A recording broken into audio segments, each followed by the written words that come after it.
as a toddler, we're very self-centered. The Right. world, we are the sun, everything revolves around us.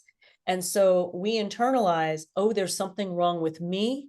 And there's something so wrong with me that the universe is making this happen. It's gonna be a fine day today, I can see.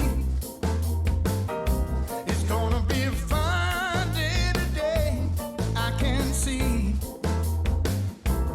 Gonna be a fine day today for you and me. What is up, everybody? This is Chase, and welcome back to the Wellness Center podcast. I am so excited that you guys are here with me today. Thank you for tuning in to listen to another phenomenal story of resilience and vulnerability by my guest today. Guys, thank you again. I really appreciate it. As you're tuning in and starting this episode up, please make sure to like and subscribe if you already haven't done that to become part of our Wellness Center tribe. Guys, we're destigmatizing mental health one episode at a time, and every subscriber, every member of the tribe is only going to help further make that movement of destigmatization, which is the number one goal. So everyone, just so you know, the goal is 500 subscribers. As of recording today, we're currently at about 143, which is huge for us.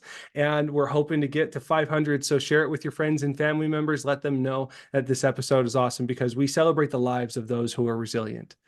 So without further ado, I want to bring on our next resilient guest because she is amazing. And this is unlike any other discussion you guys have ever had and that you've ever listened to on any podcast. So I'm so excited to get into it. So without further ado, my further guest, she is a survivor of extreme PTSD. She's experienced transformation with MDMA assisted psychotherapy. She's an advocate for MDMA assisted psychotherapy as well. She's the author of a memoir detailing a healing journey, a creator of a companion workbook for healing intentions. She is an educational YouTube host, and she's passionate about education and raising awareness for psychedelic therapy. So without further ado, I have Jill Sitnick on the show. Jill, how are you doing today?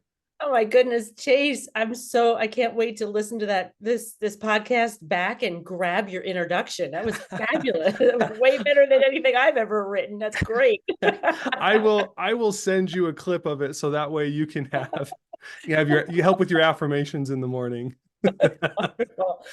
Oh, Thank you Jill. so much for having me. I think this is going to be great. Yeah, my pleasure. And I'm so excited that you were able to come on here. And I just want to do a quick plug for technology to be able to connect us so that we can have an awesome episode like today. Yeah. Yeah, absolutely. So Jill, can you just give us some cookie cutter answers as to who you are and what you're all about so we can all get to know you a little bit better? Yeah, here's my 2-minute spiel. In my late 40s, I was diagnosed with PTSD due to childhood trauma. I'd always knew my childhood was wonky and a little crazy, but I had no understanding of trauma. Mhm. After my partner of more than 20 years passed away, about 18 months after his passing, I had a incredible panic attack over a work email that was like a level 1, but my body and my mind made it into a level 10. I was 1,000% sure that I was going to be poverty stricken the way that I was throughout my childhood, with really no evidence of a reason why. I went back to my therapist with whom I had been working for my grief work with this new symptom of my body being completely dysregulated, my shoulders tight, not sleeping, very vigilant, just absolutely sure something was going to come around the corner and just destroy my life. And after a few months of talk therapy, not making a dent in those symptoms, she recommended I take a look at the research over at maps.org about MDMA therapy for PTSD, MDMA being a psychedelic. Mm. And turns out that she was in a program to become a psychedelic assisted psychotherapist. And so I had the opportunity to work with my trusted therapist and her mentor in the program, who at the time was a medical doctor. And so 3 journeys, 1 year later, I no longer qualified for a PTSD diagnosis.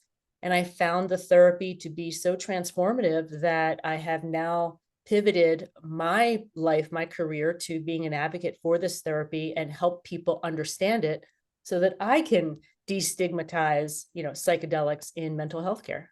I love that. And, I think that's such a great endeavor because the psychedelic mental health care world is really starting to emerge and evolve, right? Like you're starting to see science behind like medical mushrooms, medical marijuana, and MDMA is actually new to me. I've heard of it from when I was young, but the fact that it's getting into the realm of mental health is really cool. So maybe to describe it a little bit, what is MDMA? Yeah, MDMA was synthesized, look at me saying that carefully, synthesized in the early 1900s. And it is most commonly referred to as ecstasy or Molly on the street. That sometimes you really can't be sure that you're getting pure MDMA. You could be getting it mixed with something else. But that's how most people kind of know of it, of a party drug, a rave drug. Makes you feel good, makes you feel connected to people. It increases your compassion, it increases your empathy. And when used in a therapeutic environment for PTSD, and I'm putting it for people who are just listening, I'm putting my hands on my shoulders because MDMA in a therapeutic sense, it calms the body's fight and flight response and allows you to start processing memories, thoughts, emotions without your body in this like intense fear state. That's really cool because I know a lot in the mental health world, right? Our emotions trigger a physical reaction in us, which trigger the chemical emotions, which is where the anxiety, the meltdown comes down. So to get rid of that physical aspect so you can actually process, that's super cool. Yeah. And talking about PTSD, I think that actually leads perfectly into my first question. So Jill, I want you to take us back to a young Jill Sitnick. When were some of the first times you experienced troubles with your mental health? Oh, that would definitely be. I wasn't expecting that question. Usually people ask me a different question about my childhood. Okay, how did I know there were problems? I think when I was 7, or I'm sorry, when I was 10. I'm sorry, I was 10. I lived with my father from like 7, 8 to 10 years old. And he threw me out of his house and proceeded to bring an axe outside and chop wood in front of me on a winter's day with me not even allowed to have a winter's coat. And that traumatic experience, I know for a fact, because my mother came and picked me up, and it took quite a long time to actually stop the nightmares. So I think that is probably the earliest time I can remember specifically knowing that my childhood was impacting me. I don't think I really knew it before then. Yeah, thank you for sharing that vulnerable experience. I can imagine that was terrifying in a lot of ways and heartbreaking. So were your parents divorced? Yeah, so here my story, it might be easier if I just kind of lay it out. Yeah, let's do it. My parents both came to a marriage very ill-equipped. They both had their own traumas. I did not know that. It's through my own healing that I've come to understand just how I'm going to use the word damaged. I think my parents were both damaged from their upbringing. A lot of red flags in that they never talked about their childhood. I can't even remember real warmth from a grandparent. So that kind of stuff. 1 through 5 or 0 through 5, they were together, and my mother attempted suicide multiple times.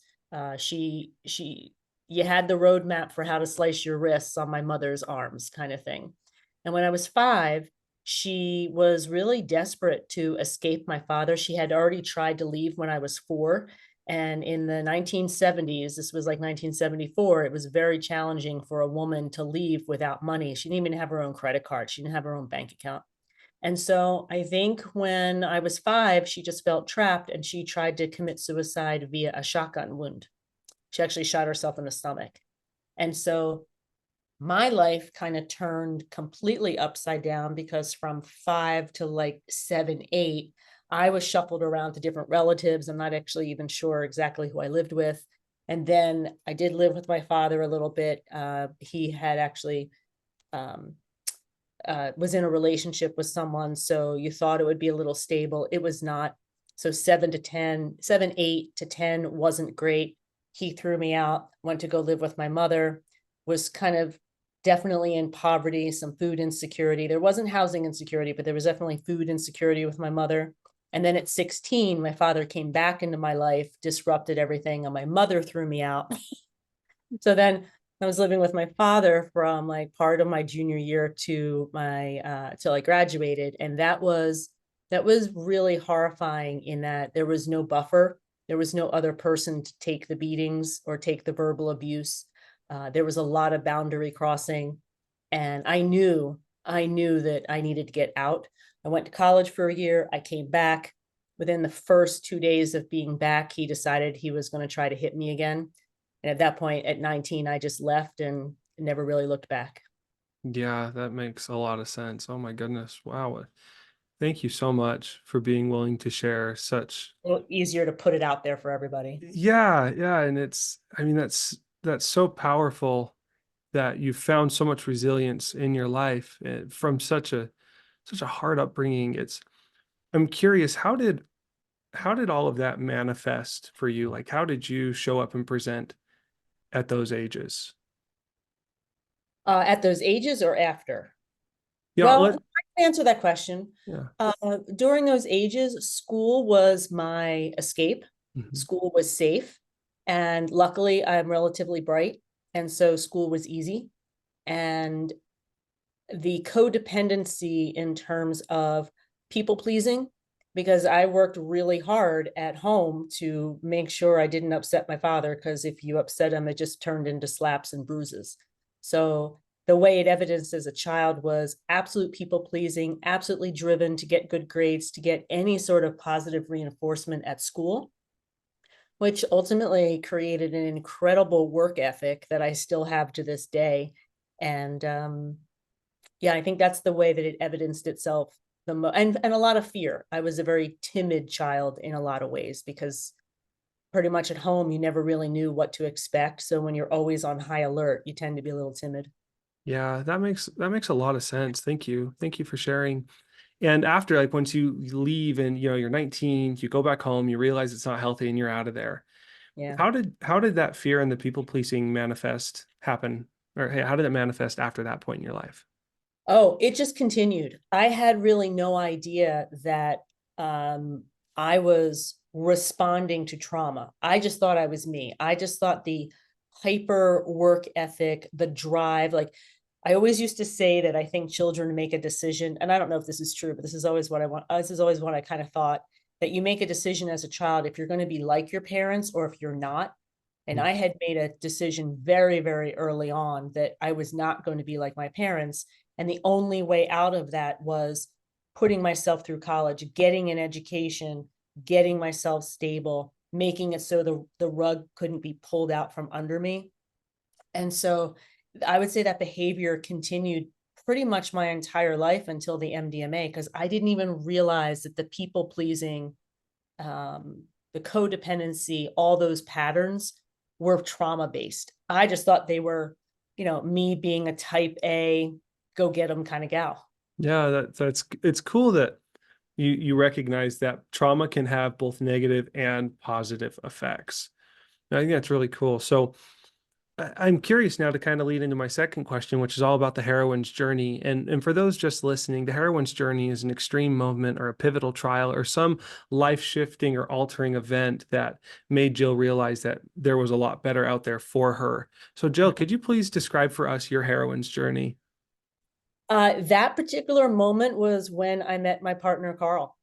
Okay. Uh, he regulated my nervous system. I would say I finally felt love for the first time. I don't think my parents were really capable of showing their emotions, or I think my parents loved me. I certainly didn't feel that they did. Mhm. And the pivotal, there's research out there for, I was a teacher for 10 years, and there's a lot of research that all a teenager needs is like one really supportive adult. Like that supportive adult can make an all difference. Well, in my late 20s, being in that relationship, uh, that was a huge turning point for me. That was one person that really showed me kindness and love, and I didn't have to be codependent, and I was accepted. And so if you're looking for like that pivotal moment, that relationship for me, which is one of the reasons why I did not deal with my childhood stuff. I didn't even really know it was an issue. I had over 20 years very happily connected with somebody that regulated my nervous system. That's really awesome. Was it strange when you first started dating with Carl, you said his name was? Mhm. Was it strange when you first started dating Carl and having him show up in like a healthy, loving way? Yes. There's no, yeah, it was, yes, I can't even, I wish I could expound on it, but for people who experience trauma, sometimes a regulated nervous system seems really odd and really dangerous. Like even now I can recognize in people a disrupted nervous system and I'm like, oh, I know what that is. That's comfortable. I get that because that's what I grew up with.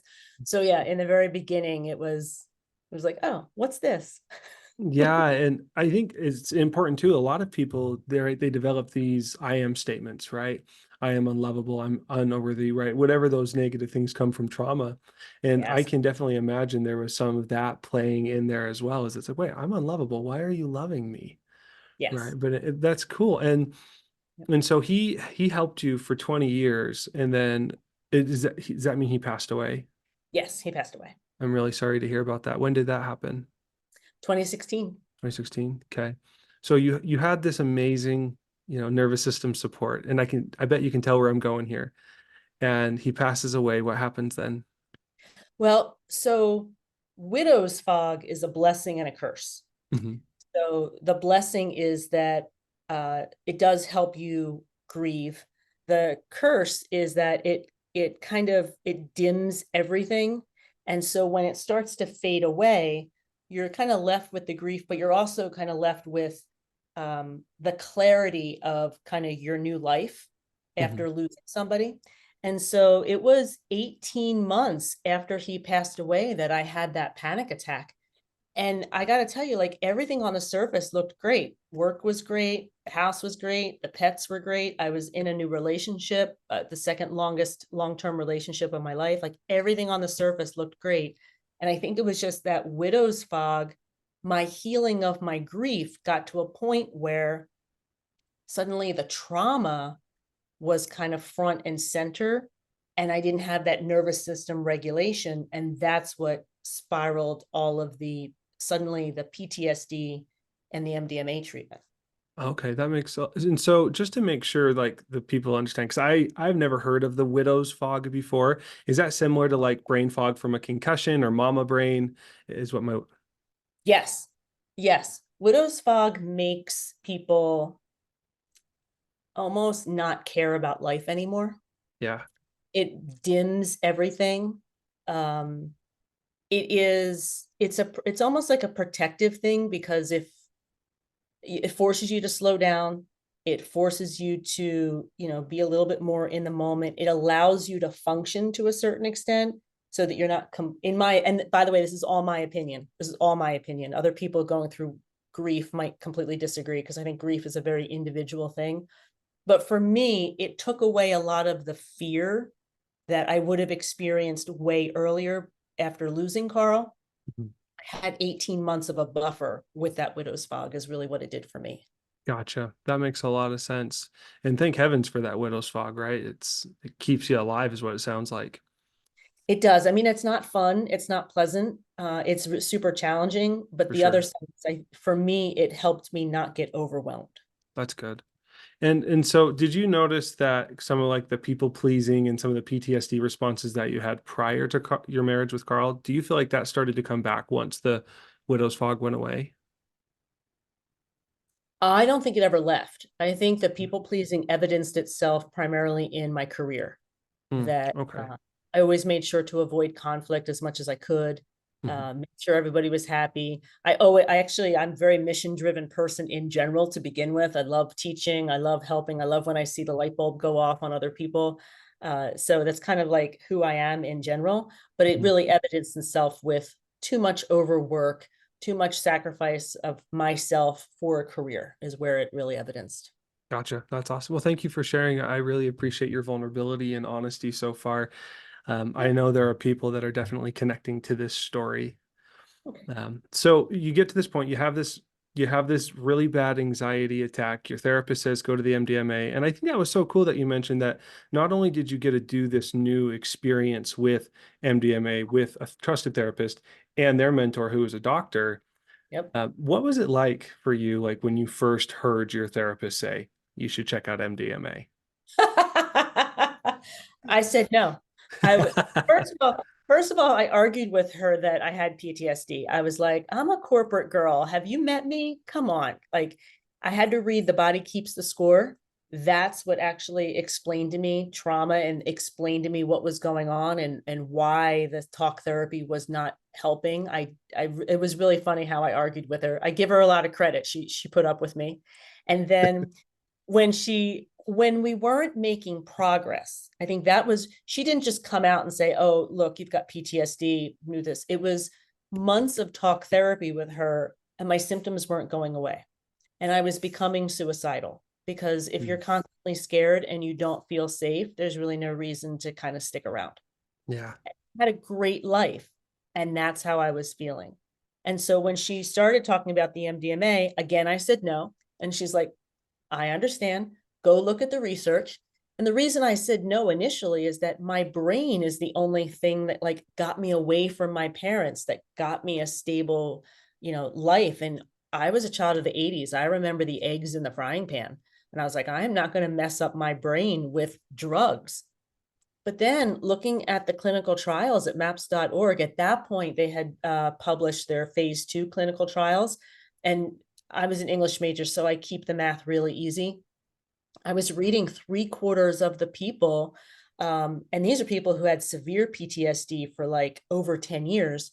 3/4 of the people after 3 experiences with the medication MDMA no longer qualified for a PTSD diagnosis. And I asked every single question under the sun I could possibly ask. Once I decided to move forward, it was then still 4 months of prep before we even dealt with the psychedelic. So there was a lot of buffer and a lot of safety for me once I finally said yes. That's good. That's good to know. And yeah, I'm grateful that your first initial thought was like, no, because I remember, so when my mom, she introduced ketamine to me, I was like, are you, what? No, Right. I'm not going to do that.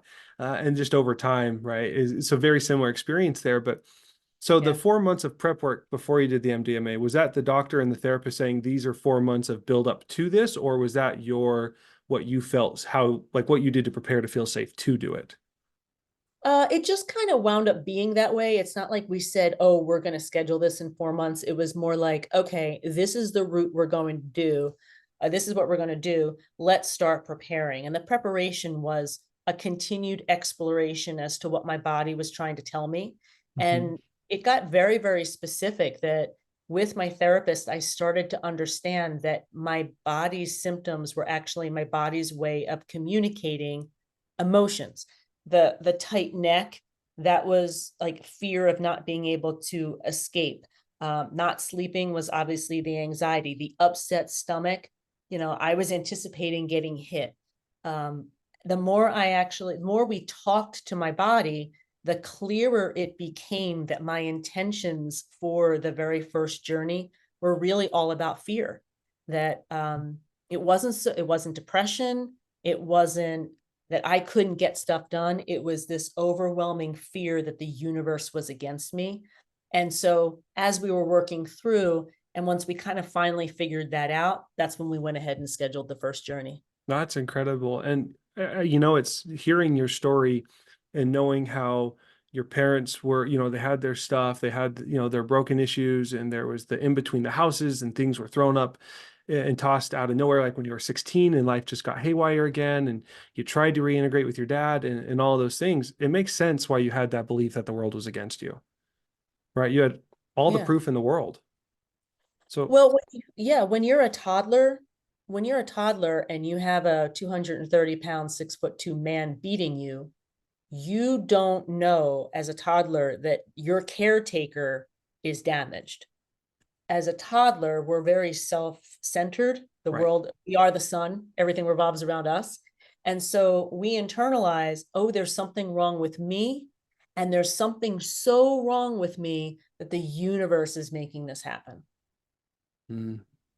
Which is not true, obviously, looking forward, but what Right. else is there in that moment? That's what you learn as a toddler, and that's what stays with you. You have, and everything, we're all adults, are all children just wrapped up in layers. And so Right. those early interpretations, like you and I both know, if you ask a toddler what they did in school today, you'll get some crazy answer, right? You Mhm. don't believe what your toddler says. And yet a lot of our worldviews are actually made when we're toddlers, when we're little kids, like, 0 to 7, Yeah. little toddler, obviously. So yeah, those stories, they stick with us. They not only do they stick with us, I know that we look for those stories. We look for confirmations to those stories unless we can learn to change them. That, 1,000%, because yeah, that's what we know. right. Yeah, I love that. So, all right. So we get to this point, 4 months comes down the road. You're like, all right, I'm doing MDMA and I'm facing my fear. What was that first experience like for you? It was the first time that I was able to share with two people who were actively listening to me. So it was my therapist and by the way, I mess up all the time. Like, it was basically my therapist and guide. I call them both doctors. I call them both facilitators. I mess up the vocabulary every time, but it's those two people. Um, for the first time ever, I was able to share with two people that I knew that if my father was in the room with me, he would have his hands around my neck, that he would be trying to kill me. I knew that in my bones. He had tried to kill my mother by strangling her at a parent conference once. And I just held on to that. Um, I was able for the first time to have people not poo-poo me. Oh no, Jill, he's your father. No, no, no. I had people just listen to me, and my body was calm enough. And I have my hands on my shoulders because my body was calm enough to be able to really express this intense fear I had of this man. The journey was about 5 hours. I snapped out of it pretty quickly, which is a sign that I was pretty protected. Like, my inner children were like not super thrilled with this environment. They didn't necessarily trust adults, and here I had kind of opened up my subconscious to two people. Mhm. But in addition to not feeling the physical fear, I actually for the very first time heard my inner voice. I had never heard my inner voice before, my own intuition. And then there's going to be some people in your audience that are going to be like, you've never heard your inner voice? Oh my gosh, that's crazy. And then you're going to have other people who are like me be like, well, yeah, there is no inner voice, because my inner voice was drowned out by anxiety and fear my whole life. I just didn't know it. So that first journey was pretty amazing in a lot of ways. Yeah, I can imagine. And was it like you're just in a room, you're sitting on a nice, comfortable couch, and you're just there? Or because most of the time when you hear people talk about, like, Molly or MDMA, it's at the club with glow sticks and right. So So set and setting are very, very important when you're talking about psychedelics, especially psychedelics therapeutically. Mhm. Uh, and so in this instance, what I call and by the way, I use the word journey because I'm talking about psychedelics therapeutically versus very often you say trip when you're talking about psychedelics recreationally. Right. So that journey room, that's what I call it, the journey room. It was it was like a little cottage, and it had different seating areas, so like a little place to kind of get comfortable and chat, to get ready for the journey, seating place afterward to kind of have a little snack and nosh because it's a long day. And then in the middle of the room we actually had a mattress that had like piled high blankets, and I love that because I'm always cold. Mhm. Because sometimes with the medicine you're talking, and other times you just want to put your eye mask on and kind of lean back and just relax into the medicine. The journey room should be very comfortable. It should, in my opinion, it should not be a hospital room, or it can be a hospital room as long as it's greatly insulated from noises of a hospital and it's decorated beautifully. The way I described that journey room, which doesn't exist anymore, the building is gone, but the way that I described it was like the feeling you get when you come in on a snowy day in a really nice warm house, that like your favorite cookies, the smell of your favorite cookies are baking. Like, that's how comfortable and lovely the journey room should be. I think it's really interesting that you talk about like the warm cookies. Because the way I describe, like, so I do red light therapy, right? And the way I describe it is, it's like what it does is like sitting down with your grandma and she makes your favorite plate of cookies, right? Is it just helps you release. No, that's super cool. Yeah. So you do your first experience, what did you notice in your life with your PTSD and anxiety after that first session?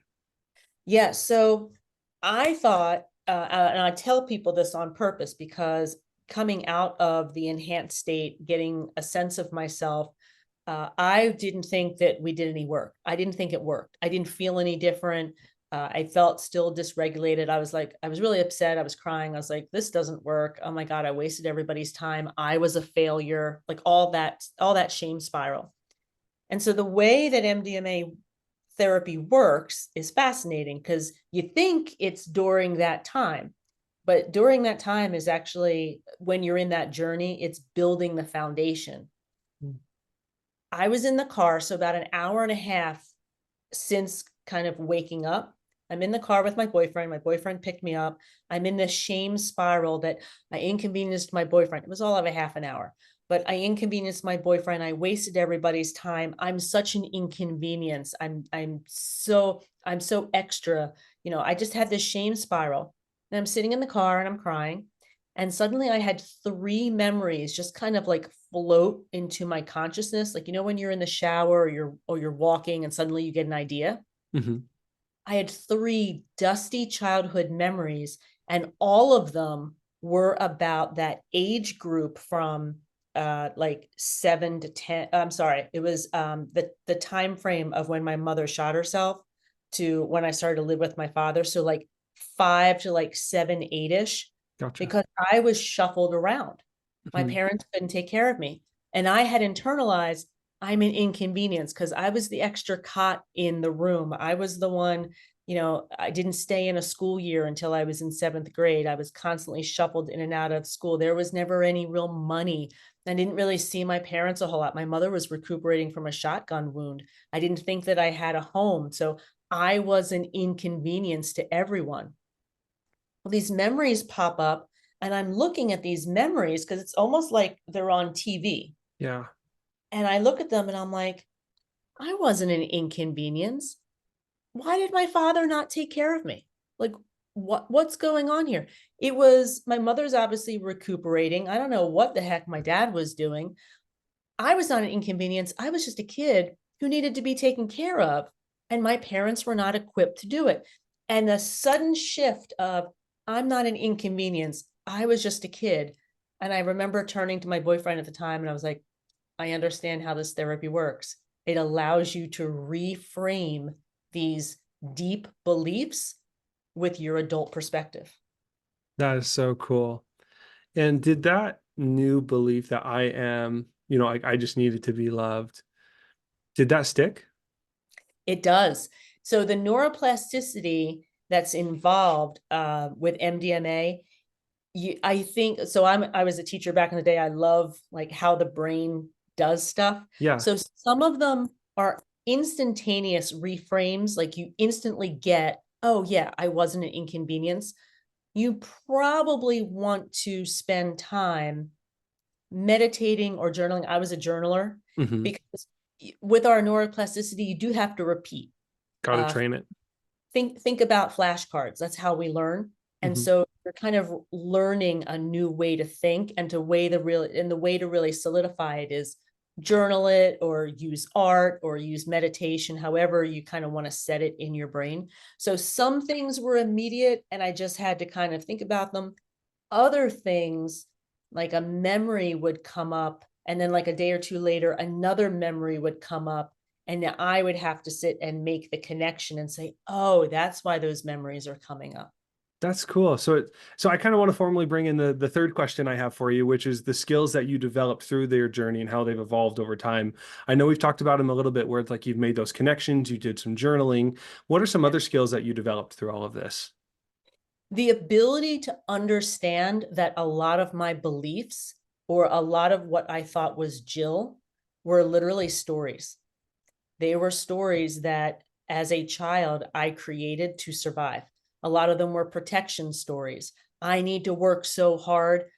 Because working hard and working myself to almost death and to almost, collapse is the only way to be safe, because I just have to guarantee that I'm going to be safe. Once I started to understand And it really wasn't until after the second journey that I really started to get that. It took a while, that I am not all of these emotions. I am not all these stories. I'm actually Jill, who has been in an environment that caused me to think a certain way. And there's a story that I created. It allowed me to have some emotional distance. I developed a lot more resilience, a lot more capability to kind of look at things and go, okay, there's a trigger there. That's not necessarily me. There's a story behind that trigger. Let me unwrap that. So a lot more emotional regulation. Yeah, that's amazing. That's amazing. And how has that like evolved up till this point in your life? Oh my gosh. So the MDMA was 1 year, 3 journeys, Mhm. September, December, May. And by the end of that summer, I didn't qualify for the PTSD diagnosis. I wasn't suicidal. I saw there was a future. And at that point, I always describe it as I healed the capital T traumas. I healed the big ones that were dramatically making my life kind of miserable. Yeah. I was very much aware that I was marinated in neglect and abuse, and I still had a lot more work to do. I had a whole lot of lowercase t traumas to heal. And so I continued my talk therapy with my therapist. I did 2 subsequent journeys with my therapist and my guide using psilocybin years later, kind of like, 8 months later. I'm sensing I'm emotionally regulated, but I'm still getting stuck. So we continued to work on that. And then as the years have gone on, it has become a little bit of a hobby for me to understand how different psychedelics work with trauma. Mhm. So I've experienced DMT, mushrooms, or psilocybin, Bufo or 5-MeO DMT. I just got back from an Iboga retreat.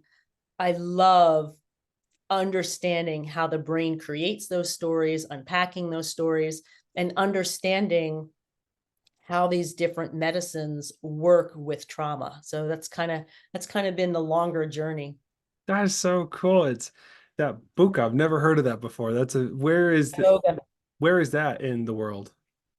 Iboga is a root bark from the Iboga bush out in Africa. Okay. And people who are in with opioid, it's becoming, ibogaine is one of the extracts. I'm not an expert on this, but Mhm. ibogaine is one of the extracts from Iboga, and that's what's used for opioid addiction, opioid and alcohol addictions. But like, because of our opioid problem, that gets a lot of publicity. It's phenomenal for also trauma work, but if you Google it, you'll see a lot of addiction content because it works phenomenally. There was one person that I saw detox over a period of 8 hours, and then was able to throw the pills down the toilet. And if you look at that success rate compared to, the current way that it's kind of done in the US, it doesn't even compare. We could have a whole other conversation about that. I'm sure I'm not a big fan of standard Western medicine either, but it's so cool that you say that. It's something that came to mind. So I'm a Christian, and Uh, a firm believer in God, and we're I don't know if you're Christian or not, and you don't have to disclose if you don't want to. It's totally okay. But he teaches that in Christian teaching that God placed everything on this earth for our betterment, and I love that even with man-made things such as alcohol and opioids, that there are still things like this root extract that you're talking about that can actually help us be better. So that's so cool. There's so much yeah. truth there. Just a coincidence, just a little connect there for me. But no, Yeah. that is so cool. That's very much part of the ceremony of Iboga, that this was given for assistance. So you're right on track. I love it. I absolutely love it. That's so cool. I've always been nervous to want to try these types of things, but after this conversation, I'm like, oh man, maybe. Like I have some friends that just went and did an ayahuasca experience, and Oh they yeah. were, do you want to come? And I was like, I don't know if I'm ready for that yet, but no, it's Good for you. And I would actually really encourage people to take steps. Do not set and setting super important. Do not just jump into an 8-hour ayahuasca experience if you haven't really maybe had a 4-hour experience with psilocybin. Like I would absolutely, not everything is something you should jump into. It's totally okay to kind of take some baby steps the way I have, Mhm. because I now can work with the medicine in a beautiful way. I can navigate it. It doesn't scare me. So take small steps. Yeah, I really love that advice. And just to maybe share my own experience here really quick, so people like our listeners can kind of empathize and agree with you there. So I remember the first time I did ketamine, I Oh, was so incredibly underprepared for it. It's only about an hour and a half experience. And oh, I was told have some noise canceling headphones, a comfortable blanket, that kind of stuff. But throughout the experience, like I was yelling for my wife and my kids, I was begging for them to make it stop. By the time I was like coming out of the experience, I remember like seeing my wife's face and like grabbing her and just being like, "You're real." And then I puked, started crying, and passed out again. And it it was a really wow. bad experience. And so yeah, doing Hmm. your research and being prepared is super, super important there. So I agree with you full heartedly. Yeah. I'm Um, sorry to hear that was your experience. oh, I'm sorry. no, it's okay. It was like, it was really hard. And I really had a hard time going back because the place I did it said ketamine once a week for 6 weeks. Okay. Right. And it was proven to get rid of anxiety and depression. And it 100% did. And I'm really grateful I stuck to it. So Oh, yeah, okay. so for those listening, just do your research. Do, yeah. Do your So research and don't feel like you need to jump into the deep end. It's totally okay to dip your toes in and go to the 3-footer side of the pool first. I love it. You got to do that before you can learn how to swim. Yeah. So, Jill, looking back at your story and everything you've been through, all the resilience you found, all the skills and tools that you've found, what can you appreciate about everything you've had to go through in your life? I have really questioned. I actually went into a journey and kind of said, why did I have to go through this? It was a very selfish question.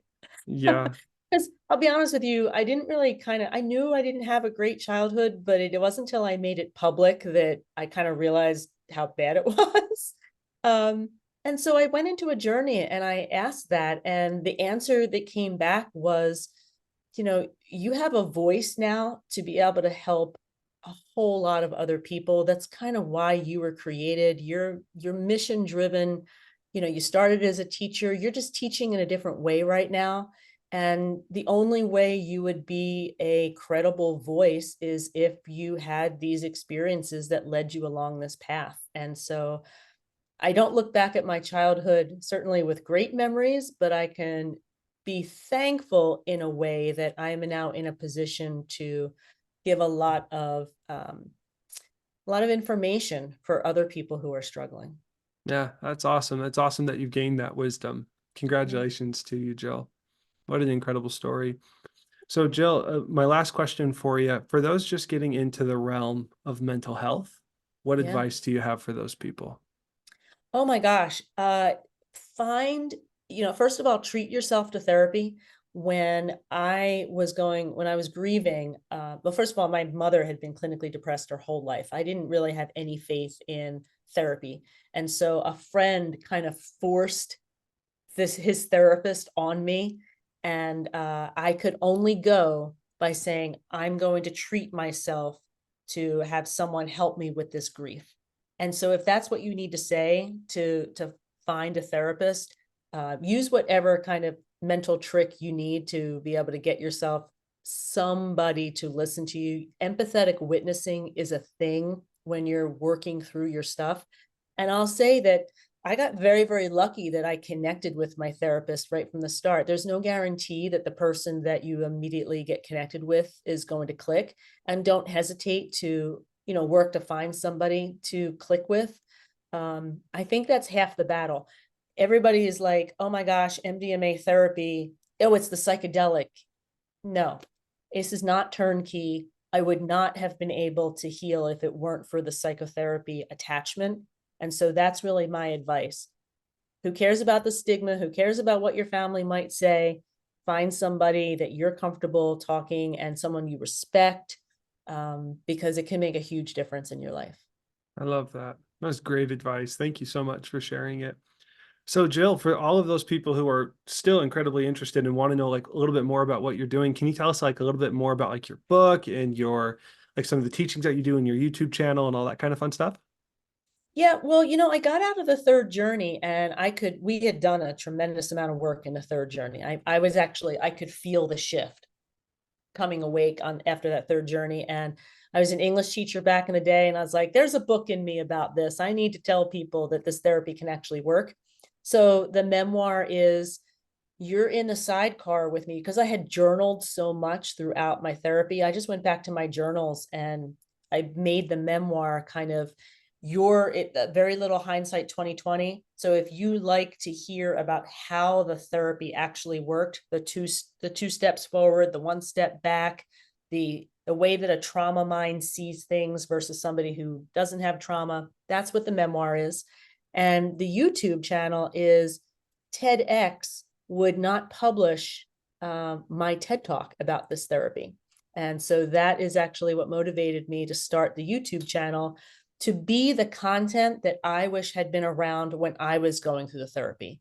So that's what the goal of the YouTube is, to just be almost like the curriculum for what the heck is this therapy and what's some of the things to look out for. And that's what that content is. That's cool. And what's the name of the channel? The Journey Sage. The Journey Sage. Okay, perfect. And I'll make sure to have that in the description. So for those listening, you can go check it out. Is there any other way people can get in contact with you if they have any questions? Yeah, on my website, I have my little Calendly link there. So thejourneysage.com, and feel free, you can book time. A lot of times people are reaching out via LinkedIn too. That kind of cracks me up. So you can find me on LinkedIn, super easy to connect that way too. Okay, super cool. I'll definitely make sure to put all that stuff in there. Well, Jill, again, thank you so much for your time. I really appreciate it. Is there anything else you'd like to leave with the listeners today? You know what? I really appreciate the time. I appreciate your openness. The FDA advisory committee just said, oh, we're not too happy with this therapy. We don't know if we trust it. So a lot of people are a little scared about the anticipated August FDA approval of this therapy. So I'm just really thankful that podcasters like you let me talk about this, to give the anecdotal evidence that this therapy works. And boy, let's all cross our fingers that it gets approved in August. Yeah, we're crossing our fingers with you, Miss Jill. Well, again, thank you so much for your time. I really appreciate you coming on. And for those listening, thank you so much for giving Jill the opportunity to share her powerful story of resilience. Obviously, it was an incredible one. It was very moving for me, so I know it was moving for you. If you're not already a part of the tribe, please make sure to like and subscribe so we can all destigmatize mental health together. Please share this podcast with someone else as well.